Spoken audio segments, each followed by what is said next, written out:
we've done episode 1, we've done episode 2, where we did a setup, made some changes, make sure that the store voltage was at 4.2 volts, so we can actually do the cell rest and see if there's any fault drop or not. This episode we're going to focus on a more practical approach. As you can see, now I'm using the Jehu Garcia's PCB design. This is a block that eventually can be configured for 48 volts. I do have various stacks as well. This one is the standard 24 volts, which you see most common on Jehu's channel. And they are basically my test packs. I've got like 300, 400 of those 48 volt PCBs in my power wall. And I'm disassembling my test set so we have a good reference. And as you can see, now I've got a whole bunch of these cells already removed from the stack. I have no clue what they are. As said, we're using it for testing. So what we're doing, I'm going to insert them in the MegaCellCharger, and then we're going to run that on the default settings as discussed in episode 2. So I've got my low voltage configured for 3 volts, my store voltage at 4.24, and my charge, I leave that to chip controlled. So that means that I'm getting the best capacity calculation as possible, because the chargers are calibrated to basically provide the same load profile as a Litokala or an Opus. When you remove the chip controlled charging, you could get a little bit more capacity out of the cells, but most of the users said, why is the MegaCellCharger having a higher value than Opus and Litokala? And actually, it's not about what Litokala and Opus is showing, because if I take a SkyRC, I've got one over here, and that is very annoying. I take the SkyRC and I use the same settings on this box, and my chargers come, well, 10-15% lower than Opus and Litokala. So it doesn't say anything.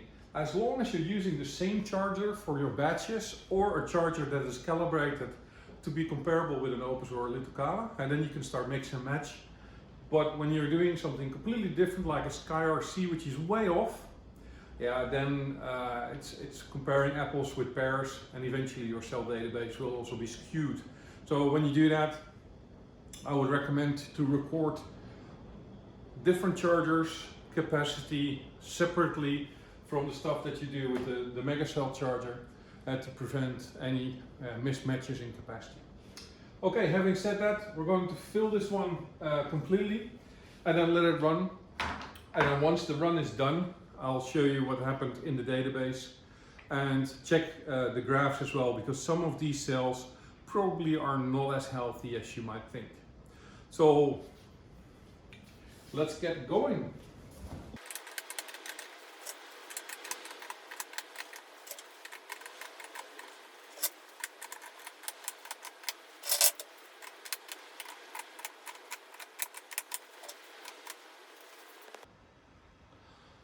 Alright, we're back, charging is done, and we're now able to calculate the volt drop because we've charged everything to 4.2 volts. Actually 4.24 was my set point, but the voltage will sag when charging current is no longer applied, so it dropped around 4.2, 4.17-ish.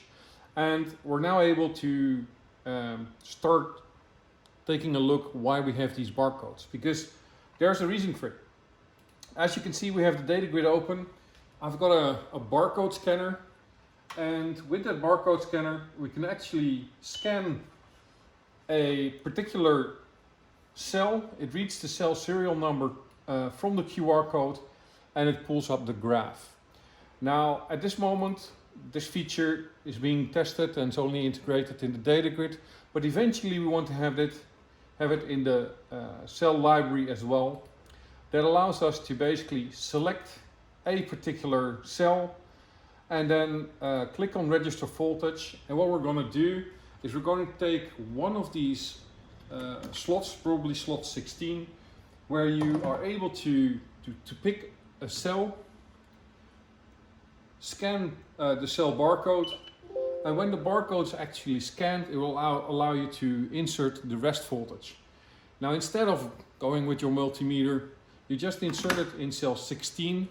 Once it reaches the voltage, it'll update, it tells you take it out and you can move on. At this moment, as you can see, that feature is not yet available, but we're getting there.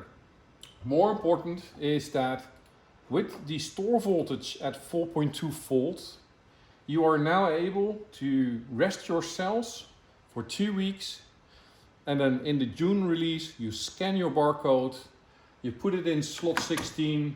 Slot 16 will measure the voltage, saves it against the associated serial number, and automatically shows you the volt drop. And then, yeah, it will tell you good or wrong depending on your settings in your circuit breaker.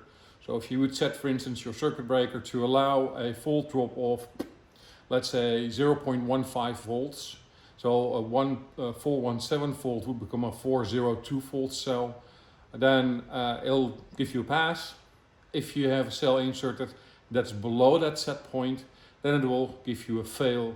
So it allows you to very rapidly take cells that you have charged, stored and rested, and go through them one by one in slot 16, and then determine if they're fit for purpose or not. All right, well, the next episode we're going to talk about the store voltage and also the features for automatically storing your cells.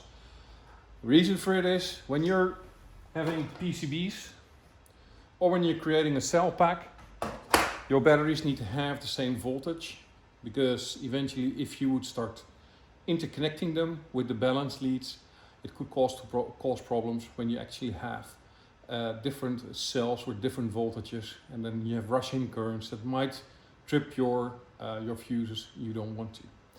All right, stay safe, and till the next time.